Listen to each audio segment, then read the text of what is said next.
ममई वांशो जीवलोके जीवभूत सनातन कहा गया है। यहाँ भी कहते हैं निष्कलमित, हाँ ममई क्यों कहा, मेरा ही अंश, वो सच्चिदानंद स्वरूप परमात्मा का ही जीव अंश है।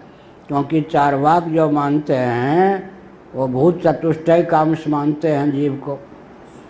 पृथ्वी जल तेज वायु प्रत्यक्ष प्रमाण से अधिगत जो चार भूत हैं उनसे चेतना की उत्पत्ति वैसे ही हो जाती है। चेतना की उत्पत्ति वैसे ही हो जाती है जैसे कि चूने का रंग क्या है, सफ़ेद, और हल्दी का रंग पीला, दोनों के योग से लाल रंग की निष्पत्ति हो जाती है।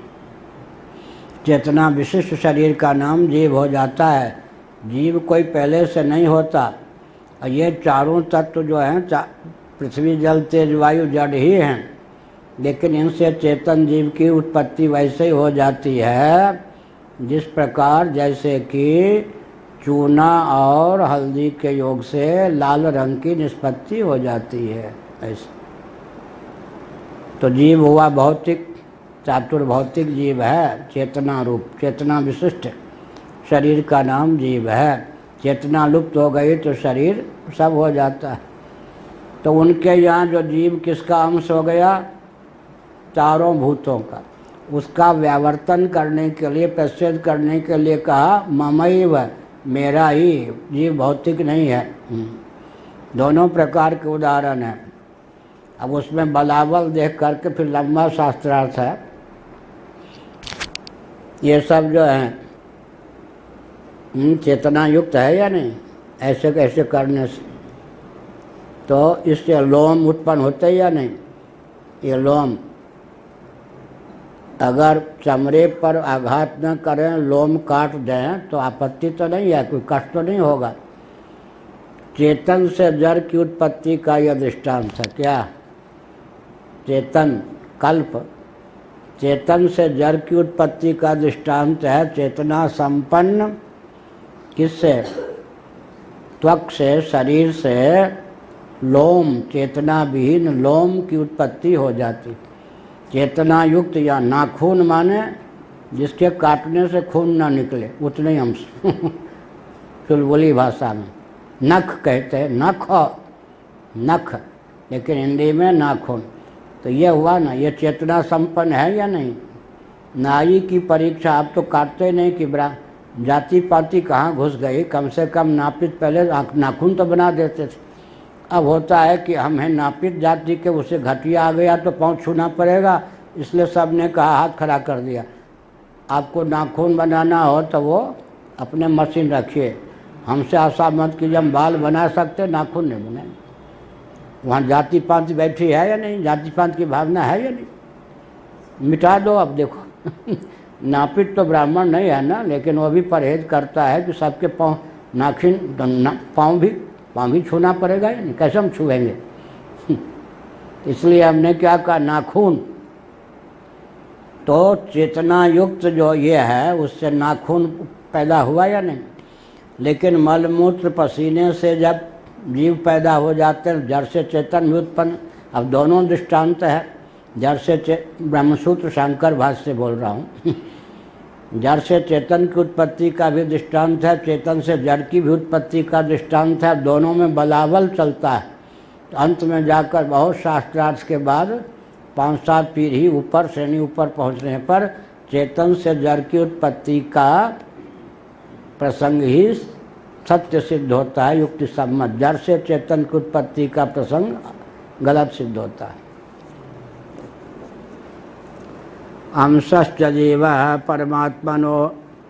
परमात्मा का अंश जो है जीव है। अब कहते हैं कौन है, भास्कराचार्य चल रहे हैं, उनका पक्ष चल रहा है। नवसा इव कर्ण नेमि मंडलावच्छिन्नम नभः शब्द श्रवण योग्यम वायोरिव च शरीरावच्छिन्नः पंचवृत्ति प्राण इति चेत। यहाँ तक पूर्व पक्ष। ऐसा कहो तो दूसरा उदाहरण मैं पहले लेता हूँ। शरीरावच्छिन्नः पंचवृत्ति प्राण, ये जो प्राण है समष्टि वायु, उसमें जितना अंश शरीरावच्छिन्न हो गया, देहावच्छिन्न, उसी का नाम तो प्राण वायु है ना। प्राण अपान उदान व्यान समान प्राण के ही सब प्रभेद हैं, अवान्तर भेद हैं। तो देहावच्छिन्न या शरीरावच्छिन्न जो प्राणादि प्रभेद वो महावायु समष्टि वायु के अंश जैसे हैं, वैसे ही परमात्मा के अंश जीव होते हैं। एक हो गया। दूसरा कहते हैं नभसः आकाश है, कर्ण नेमि मंडल, ये कर्ण संस्कुल अवच्छिन्न चेतन, कर्ण संस्कुल अवच्छिन्न नभ का नाम क्या है? श्रोत्रेंद्रिय। कौन कहते? वैशेषिक नैयायिक। उतना अंश भास्कराचार्य ने उनका ले लिया। बात क्या है? सुनो भाई, अब कठिनाई क्या है? इंद्रियां हैं कितनी? ज्ञानेंद्रियां कितनी हैं? 5। अब वैशेषिकों के सामने समस्या है, इंद्रियां हैं 5, अब विषय कितने हैं? 5। अभूत कितने हैं? 5। ठीक है ना। आकाश वायु तेज जल पृथ्वी 5 भूत, इंद्रियां भी 5, और शब्द स्पर्श रूप रस गंध भी 5 ही हैं। लेकिन इनके पास 4 की व्यवस्था बनती है, 5वीं की व्यवस्था कैसे करें? कौन? वैशेषिक आदि। इनके यहाँ जो पृथ्वी जल तेज वायु के परमाणु होते हैं, वे क्या होते हैं? महापृथ्वी महाजल महातेज महावायु के आरंभक द्रोणकादि क्रम से होते हैं। उनके यहाँ बच्चा पाठक जी भी हैं, उनके यहाँ जो है आकाश क्या है? विभु नित्य द्रव्य है। आकाश की न उत्पत्ति होती है न आकाश का नाश होता है। किनके मत में? वैशेषिकों के मत में, नैयायिकों के मत में। द्रव्य गुण कर्म सामान्य विशेष समवाय, ये भाव पदार्थ कितने भेद हो गए? 6। उनमें द्रव्य में क्या क्या कहेंगे? पृथ्वी जल तेज वायु आकाश दिक् काल आत्मा और मन। 9। पृथ्वी जल तेज वायु आकाश दिक् काल आत्मा और मन, ये 9 द्रव्य हो गए। उस द्रव्य में, उन द्रव्यों में एक आकाश भी है, लेकिन आकाश क्या है? विभु है, उसकी उत्पत्ति भी नहीं होती, उसका नाश भी नहीं होता। किनके मत में? वैशेषिक नैयायिकों के मत में।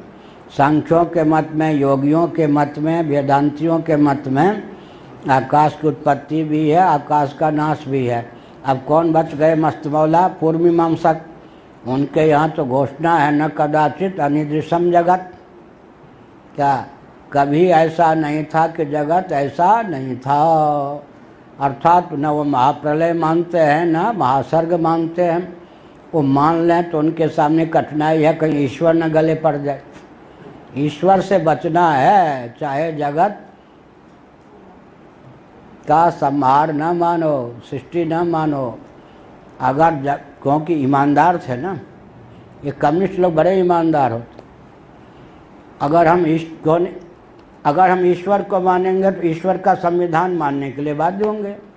ईश्वर का संविधान मानने के लिए बाध्य होंगे तो गले पड़ जाएगी मनुस्मृति, गले पड़ जाएगा वेद। क्या? इसलिए बड़े चतुर हैं, न रहे बांस न बने बांसुरी, न बने बांसुरी न बजे बांसुरी। जितने बंगाल के नेता थे, भट्टाचार्य को छोड़ दीजिए, आज सब ममता जी के समर्थन में उनके यहाँ चुनाव में जीत के आए हैं। ये अवसरवादी कौन है? ये तो निश्चय सिद्धांत की दृष्टि से सैद्धांतिक कोई सामंजस्य होता है। अच्छा, क्या भाजपाई आगे बहुत रोएंगे ये, क्या भाजपाई क्या क्रिश्चियन होते हैं? और गोवा में किससे मिलकर शासन कर रहे हैं? सीधी बात है। वहाँ के मुख्यमंत्री ने कहा कि आप क्रिश्चियनों चिंता मत कीजिए, दूसरे प्रांत से गोमांस मंगा के आपको हम देंगे। अच्छा, ये जो मुफ्ती की बेटी से मिलकर के शासन किया, तो क्या भाजपाई क्या मुसलमान हैं?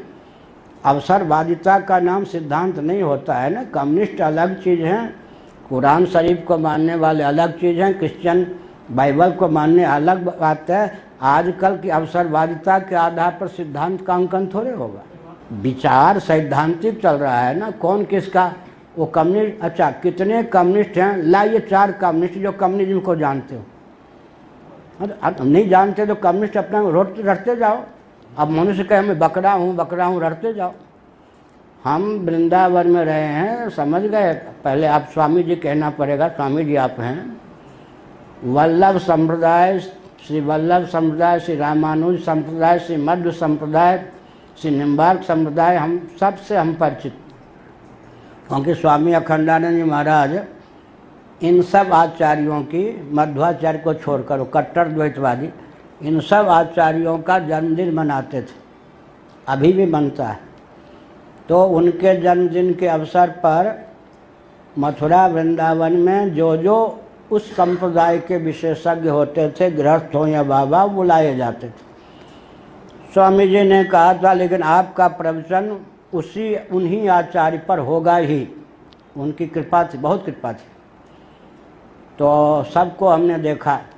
एक बार उड़ियावा जी के यहाँ गीता जयंती मनाई पूज्य स्वामी अखंडानंद जी महाराज ने, शाम को उनके यहाँ शाम को प्रवचन होता था। वृंदावन के सभी संप्रदाय के दिग्गज विद्वानों को बुलाया। शर्त यदि आप अपने संप्रदाय के अनुसार गीता पर बोलिए, कोई नहीं बोल पाए। सबसे बड़े, नाम नहीं लूँगा, चतुर्वेदी जी मत जा रहे थे ना इंदौर, सबसे बड़े दिग्गज वल्लभ संप्रदाय के आचार्य जो थे वृंदावन मथुरा में, दैवयोग से ट्रेन में मिल गए, वो भी इंदौर जा रहे थे, हम भी। 4 सीटें थी, हम और ये ऊपर, वो एक चेला के साथ वो, अब 2 हमको छेड़ने लग गए, समझ गए। स्वामी जी मैं शंकराचार्य था, शायद हो था, हाँ था, नहीं था, लोग भी, धन्य स्वामी तो था ही, या शंकराचार्य था। कहा कि स्वामी जी आप पिछले साल नहीं आए थे गीता जयंती पे? हमने कहा नहीं, हमने एक महामंडलेश्वर को रगड़ डाला। तो हमने कहा रगड़ डाला होगा, हम समझ गए कि अब लड़ने के लिए, अब लोग कहेंगे ये लड़ रहे हैं शंकराचार्य किसी से, अब ये न सोने देगा, मथुरा का चौबे है, न सोएगा। पंडित को खुजली, संस्कृत के पंडित को जब खुजली आती है तो जब तक 4 बार किसी को मूर्ख न कह दो उसको नींद नहीं आती, बड़ी कठिनाई है। तो कहा, हमने कहा रगड़ दिया होगा। 10 नामी सन्यासी थे, हमने कहा रहे होंगे। अब फिर देखा कि भिड़ने नहीं रहे, कहा कि शंकराचार्य क्यों नहीं आई थे? हमने कहा रहे होंगे। हमने कहा आप जिनको, फिर कहा आप जिनको मानते हैं उनके अनुयायी थे। अब हमने सोचा ये तो अब लड़ने के लिए आप बैल तो मुझे मार। तो हमने कहा हाँ, अब देखिए हम बचना चाहें वो हमको और मूर्ख समझे। तो हमने कहा चौबे जी मैं नहीं था। क्या उन्होंने कहा कि आपने रगड़ा? मुझे नहीं मालूम। अब आप ही प्रमाण हैं, बोलिए वो 10 नामी सन्यासी महामंडलेश्वर क्या बोले और आपने क्या खंडन किया? उन्होंने कहा वो ये बोले, मैंने ये खंडन किया। हमने कहा वल्लभाचार्य जी का खंडन किया या उनका खंडन किया? मैं तो गवाह नहीं हूँ, मैं तो था ही नहीं। आप ही कह रहे हैं कि महामंडलेश्वर जी ने ये कहा, मैंने ये खंडन किया। आपने जो खंडन किया वल्लभ संप्रदाय का खंडन है। हाँ। हमने कहा आपको वल्लभाचार्य जी का, जिस संप्रदाय के हैं, आपको सिद्धांत ही नहीं मालूम, ये वल्लभाचार्य का सिद्धांत। उसके बाद जो पंडित जी सोए, जब तक जीवित रहे, जहाँ मुझे महाराज प्रणाम प्रणाम, ने कहा ठीक। जिनको वल्लभाचार्य जी के जन्मदिन के अवसर पर स्वामी अखंडानंद जी महाराज बुलाते थे और वृंदावन में आते ही जैसे से हाथी के समान सबको चुनौती देते जाते थे, उनकी स्थिति ये, नाम भी मुझे मालूम है, नाम नहीं लूँगा, उनकी स्थिति ये निकली कि अपने संप्रदाय का कुछ भी ज्ञान नहीं था। तो वैष्णव हो जाना अलग चीज़ है अपने। अच्छा बढ़िया, श्यामा शरण जी नैयायिक निम्बार्क संप्रदाय के हो गए थे, वल्लभ संप्रदाय के पहले तो थे हम लोगों के ही। वो बहुत बढ़िया कहते थे किसी वैष्णव संप्रदाय के व्यक्ति को उनके आचार्य का सिद्धांत प्रायः नहीं मालूम है। क्यों नहीं मालूम है? उन वैष्णवाचार्यों ने जिनका खंडन किया वो थे शंकराचार्य। शंकराचार्य का सिद्धांत उन्होंने पूर्व पक्ष बनाया। जब पूर्व पक्ष का ही पता नहीं है तो उनके यहाँ जो उत्तर पक्ष है उसका कैसे पता होगा? तो वैष्णव बन जाना अलग चीज़ है। रामानंदाचार्य जी महाराज के संप्रदाय में, रामानुजाचार्य जी महाराज के संप्रदाय में आ जाना अलग चीज़ है क्या, और अपने आचार्य का मत जानना अलग चीज़ है। दशनामी सन्यासी क्या, अब दंडी स्वामी ले लीजिए, एक आ रहे हैं दिसंबर में या कब, उपपीठ के अपने को शंकराचार्य कहते हैं, 100 दंडी स्वामी को लाएंगे वो, क्योंकि जितने होते हैं शंकराचार्य बन के घूमते हैं चार पीठ के अलावा 108 100 दंडी स्वामियों को रखते हैं, भोजन आदि कराते हैं।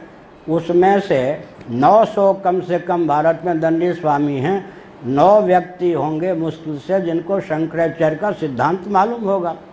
इसलिए कम्युनिस्ट कहने से कम्युनिज्म हो, कितने व्यक्ति हैं कम्युनिज्म, सुनिए कम्युनिज्म एक ऐसा दर्शन है जिस दर्शन को जानने वाले व्यक्ति पूरे विश्व में 10 हो जाएं तो भाग्यवान। कम्युनिस्ट होना अलग चीज़ है, तोड़फोड़ का नाम कम्युनिस्ट नहीं, कम्युनिस्ट होना अलग चीज़ है। कम्युनिज्म को जानना, पूरे मार्क्सवाद, रामराज मार्क्सवाद पढ़िए, कम्युनिस्टों ने जो आत्मा का स्वरूप माना है, ज्ञान का स्वरूप माना है, कितने कम्युनिस्टों को मालूम है। सिद्धांत के आधार पर सन्यासी बनते हैं क्या, सिद्धांत के आधार पर वैष्णव बनते हैं क्या, अच्छा सिद्धांत के आधार पर समाजवादी बनते हैं क्या, सिद्धांत के आधार पर आज कांग्रेसी भाजपाई बनते हैं क्या, सिद्धांत के आधार पर आरएसएस के कोई बनता है क्या। सिद्धांत अपनी जगह है। इसीलिए कम्युनिस्ट जो हैं अल्लाह को नहीं मानते ये आरएसएस के खांटी व्यक्ति हैं। आरएसएस की निंदा कर दी कि बस ये शेर हो जाते। इनके चाचा भी, पूरा परिवार आरएसएस का है, गुरुजी भी इनके, उधर के गुरुजी उधर के गुरुजी, सब अच्छे हैं, हमको सब मानते। तो हो गया, एक पंक्ति कह दो, अंशश्च जीवा परमात्मानो नवसा। अब कहते हैं सुनो, अब ये जो उदाहरण, हाँ तो मैं क्या कह रहा तो कह ही दोनों ने भूल जाऊंगा। अब ये वैशेषिकों की कठिनाई ये हो गई कि आकाश के तो परमाणु मान नहीं सकते, क्योंकि आकाश विभु है। आकाश के जब परमाणु नहीं मान सकते तो आकाश जो है किसी भी द्रव्य का उत्पादक कैसे होगा बिना परमाणु के। आकाश किसी भी द्रव्य का आरंभक हो ही नहीं सकता है। ठीक है, 4 ही तत्व हैं जो आप आरंभक बन सकते हैं, 5 इंद्रियां हैं, एक की कमी की पूर्ति कैसे करें। तो वैशेषिक लोग कहते हैं ये शास्त्रार्थ यहाँ नहीं है, हम अपनी ओर से बोल रहे हैं, अपनी ओर से बोल रही हम क्यों कहते हैं। जज स्वामी थे, हाई कोर्ट के जस्टिस रहे थे दिल्ली के, फिर वो सन्यासी हुए हमारे गुरु भाई, कहते थे थोड़ा कितना आप भाष्य का अर्थ करते हैं, कितना भामती का, कितना अपनी ओर से जोड़ते हैं, बता दिया करिए, नहीं तो हम आप परेशान हो जाते। आप मिला देते तो जज थे ना, तो जज, फिर पहले सुप्रीम कोर्ट हाई कोर्ट के वकील भी थे। तो हम फिर वहीं हमने कहा इतना अंश ये है, इतना हम अपनी ओर से बोल रहे खोलने के लिए। हाँ अब ठीक तो हमने क्या कहा, 5 ज्ञानेंद्रियां हैं, भूत हैं 4, 4 भूत जो हैं वो 4 इंद्रियों को उत्पन्न करने में समर्थ हैं। कौन कौन? वायु के द्वारा त्वक, तेज के द्वारा नेत्र, जल के द्वारा रसन, पृथ्वी के द्वारा घ्राण। लेकिन इंद्रियां अतीन्द्रिय हैं और ये कार्य भी हैं। कौन? चारों इंद्रियां वैशेषिकों की दृष्टि से। इसका मतलब दोनों कोटि के जब तक ना होंगे तब तक कार्य नहीं सिद्ध होंगे, और त्रणुक कोटि में आ जाएंगे तो दृश्य सिद्ध हो जाएंगे। इसीलिए वैशेषिकों के यहाँ ये जो 4 ज्ञानेंद्रियां हैं ये भौतिक होती हुई, कार्य होती हुई अतीन्द्रिय हैं। एतावता ये दोनों कोटि की हैं। हो गई बात। अब रह गया मस्त मौला,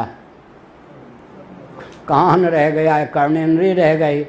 अब इसको कहाँ ले जाएं? चारों भूत तो खत्म हो गए, एक भूत बच गया उसका नाम आकाश। अब आकाश पर भूत छोड़ देते हैं, वो कान पर भूत छोड़ देते हैं कि आकाश को। वो क्या कहते हैं, श्रोत्र क्या बला है, कर्ण नेमी मंडल, कर्ण शस्कुली से अवच्छिन्न जो नव आकाश है उसका नाम ही श्रोत्रेंद्रिय है।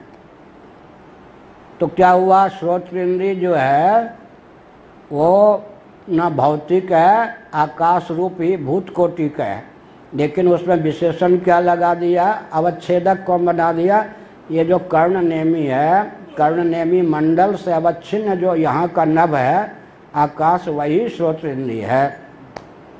तो फिर क्या क्या ही दिया उन्होंने, किसको अंश मानोगे, पूर्व पक्ष उत्तर पक्ष, आकाश को ही अंश मानोगे क्या, अवच्छेद्य जो आकाश है उसको अंश मानोगे क्या, वो तो अंश ही है।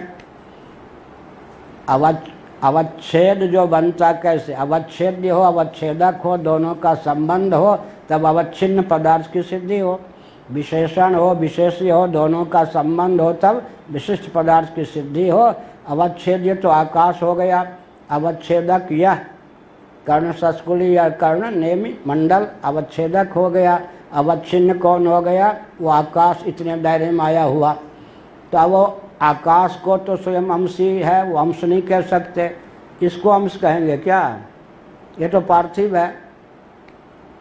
वो है कौन, आकाश, आकाश का जो ये है अंश कैसे होगा, ये तो विजाति है, वो है आकाश ही है, इसको अंश कह नहीं सकते, अवच्छेद्य आकाश को अंश कह नहीं सकते। अब कहें कि दोनों के संयोग से श्रोत्रेंद्रिय की उत्पत्ति होती है, यही ना, तो आकाश आपके यहाँ निरवयव है या सावयव, किनके यहाँ, वैशेषिकों के यहाँ, हमारे यहाँ भी आपेक्षिक तो निरवयव है ही। अब निरवयव का यह क्या है, सावयव है निरवयव, निरवयव का सावयव के साथ एक तो पहले संयोग सिद्ध करो, होगा ही नहीं, होगा तो सर्वतोभावेन होगा क्या, निरवयव का निरवयव से संयोग नहीं होगा, निरवयव का सावयव से संयोग नहीं होगा, सावयव का सावयव से संयोग होगा, जैसे उंगली का उंगली से, है ना। तो आकाश है निरवयव, कर्ण नेमी मंडल क्या है सावयव।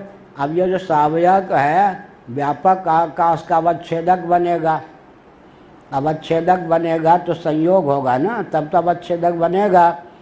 तो संयोग की सिद्धि क्या होगी, निरवयव का सावयव के साथ जब संयोग होगा तो सर्वदेश में होगा या किसी एक देश में, सर्वतोभावेन होगा या किसी अंश में, सर्वतोभावेन होगा, सर्वतोभावेन होगा तो सब जगह जहाँ ये नहीं है श्रोत्र इंद्रिय उनके यहाँ क्या, ये कर्ण नेमी से अवच्छिन्न आकाश नहीं है, वहाँ भी श्रवण होना चाहिए। तब वो कहेंगे कि प्रतियोगी वहाँ नहीं है, प्रतियोगी कौन है यह, उन्होंने कहा प्रतियोगी नहीं है लेकिन योग्यता तो है ही।